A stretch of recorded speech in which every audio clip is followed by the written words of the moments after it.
BJP ने हरियाणा के लिए अपनी पहली लिस्ट जारी कर दी है, लेकिन कांग्रेस की लिस्ट का इंतजार अब भी बाकी है। कांग्रेस केंद्रीय चुनाव कमेटी की दो बैठक हो चुकी है और दोनों बैठक में 51 नामों पर मुहर भी लग चुकी है, लेकिन आम आदमी पार्टी के साथ गठबंधन को लेकर पूरा पेच फंसा हुआ है। कांग्रेस अपनी लिस्ट जारी नहीं कर पा रही है। हरियाणा कांग्रेस के प्रभारी दीपक बाबरिया और आम आदमी पार्टी के सांसद राघव चड्ढा के बीच लंबी बातचीत हुई है, लेकिन अभी तक कोई फॉर्मूला नहीं निकला। माना जा रहा है कि आम आदमी पार्टी हरियाणा में 10 सीटें मांग रही है, लेकिन कांग्रेस 2-3 से ज्यादा सीटें देने को तैयार नहीं है और बात इसी मुद्दे पर फंसी हुई है। कांग्रेस नेता कह रहे हैं कि 2 दिन में बात बन जाएगी, लेकिन आम आदमी पार्टी के नेताओं को सिंगल डिजिट में ही सीट मिलेगी।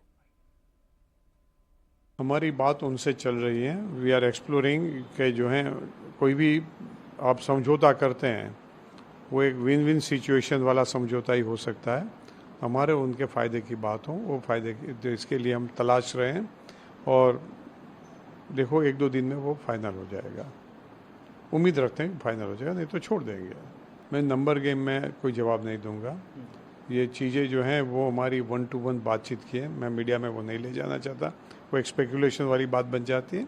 मगर मैंने जैसे पहले ही कहा कि जहां हमारी और इनकी दोनों की एक विन विन सिचुएशन बनती है वहां हम वो बात को ले जाएंगे। It will be very small number, single digit. 90 सीटों पे लड़ेंगे, गठबंधन में लड़ेंगे, 10 सीटों पे लड़ेंगे, कितने सीटों पे लड़ेंगे, प्रतीक्षा कीजिए और जो अंतिम निर्णय होगा वो आप लोगों को जानकारी देंगे। जो अभी तक सामने आया है वो बता दिया आप। क्या जरूरत महसूस हो रही है? आप लोग पहले कह रहे थे कि 90 सीट पे हम लोग तैयारी कर रहे हैं, कांग्रेस ये कह रही है कि हम सरकार बनाने की स्थिति में है, इसके बाद भी गठबंधन की जरूरत क्यों महसूस पड़ी? मैं कह रहा हूं अगर आप थोड़ा इंतजार करेंगे तो आपको सारी बातों का जवाब मिल जाएगा, तो इसलिए अभी उस पर कोई मेरी ओर से प्रतिक्रिया देना ठीक नहीं है। प्रतीक्षा कीजिए और जो रिजल्ट आएगा आपके सामने होगा।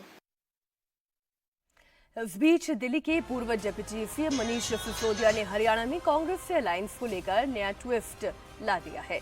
हरियाणा में चुनाव प्रचार करने के लिए पहुंचे सिसोदिया ने कहा कि दिल्ली के मुख्यमंत्री अरविंद केजरीवाल जेल से बाहर आते ही कांग्रेस से गठबंधन पर फैसला करेंगे। केजरीवाल अभी जेल में हैं। आज सुप्रीम कोर्ट में उनकी जमानत याचिका पर सुनवाई होनी है। सुनवाई से पहले ही सिसोदिया ने भरोसा जताया कि अरविंद केजरीवाल 1-2 दिन में तिहाड़ जेल से बाहर आ जाएंगे, फिर गठबंधन की पिक्चर क्लियर हो जाएगी। भारतीय जनता पार्टी को हराना हमारी प्राथमिकता में है और 10 साल से हरियाणा की जनता आगे जा चुकी है। गठबंधन होगा या नहीं होगा तो कितनी सीटों पे होगा, इस सब पे अब केजरीवाल जी 1-2 दिन में बाहर आने वाले हैं, वो निर्णय करेंगे। अब आप ये सोच रहे होंगे कि आखिर कांग्रेस क्यों हरियाणा में आम आदमी पार्टी से ये गठबंधन करना चाहती है, क्योंकि आम आदमी पार्टी का तो कोई स्टेक हरियाणा में इतना है ही नहीं। वहां तक कांग्रेस का फिर भी बोलबाला है। इसके पीछे लोकसभा चुनाव के दरअसल आंकड़े हैं। 2019 के विधानसभा चुनाव में आम आदमी पार्टी अकेले मैदान में उतरी थी और उसे 0.5% वोट मिला था। ये वोट शेयर था। लेकिन इस साल हुए लोकसभा चुनाव में कांग्रेस ने आम आदमी पार्टी के साथ गठबंधन किया और इसके तहत कुरुक्षेत्र सीट पर आम आदमी पार्टी ने अपना कैंडिडेट उतारा था। उसे हार का सामना करना पड़ा था। हरियाणा की 10 में से 5 सीटें बीजेपी जीती और बाकी 5 पर कांग्रेस जीती, जबकि पिछली बार 10 सीटें बीजेपी के पास थी। बीजेपी को 46.11% वोट मिला, तो वहीं कांग्रेस को 43.67% वोट आया। आम आदमी पार्टी को 3.94% वोट आया। मतलब ये कि अगर दोनों को जोड़ दें तो गठबंधन के खाते में 47.61% वोट का आंकड़ा बैठा। और यही वजह है कि कांग्रेस थोड़ा सा भी वोट इधर उधर नहीं होने देना चाहती और इसलिए वो इस गठबंधन को लेकर हाथ आगे बढ़ा रही है। आम आदमी पार्टी के साथ कांग्रेस का गठबंधन अभी तय नहीं हुआ है, लेकिन ये लगभग साफ हो चुका है कि इस बार हरियाणा के दंगल में कांग्रेस के टिकट पर कई पहलवान उतरने वाले हैं। विनेश फोगाट और बजरंग पूनिया ने कल ही राहुल गांधी से मुलाकात की। इसके बाद दोनों पहलवान कांग्रेस के महासचिव केसी वेणुगोपाल से भी मिले। लंबी मुलाकात चली।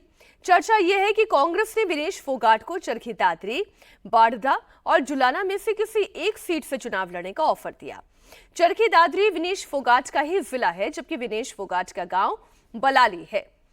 बाडरा विधानसभा में आता है, यहीं पर उनका परिवार रहता है। साथ ही जुलाना विधानसभा क्षेत्र में विनेश फोगाट की ससुराल है।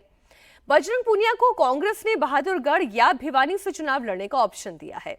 दोनों सीटों पर जाट वोटर्स का दबदबा है, लेकिन बजरंग पूनिया झज्जर के बादली या फिर सोनीपत से चुनाव लड़ना चाहते हैं।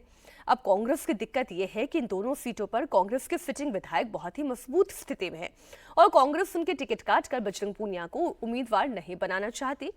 इसलिए विनेश फोगाट के लिए आसानी ज्यादा है और बजरंग पूनिया के लिए मुश्किल ज्यादा है।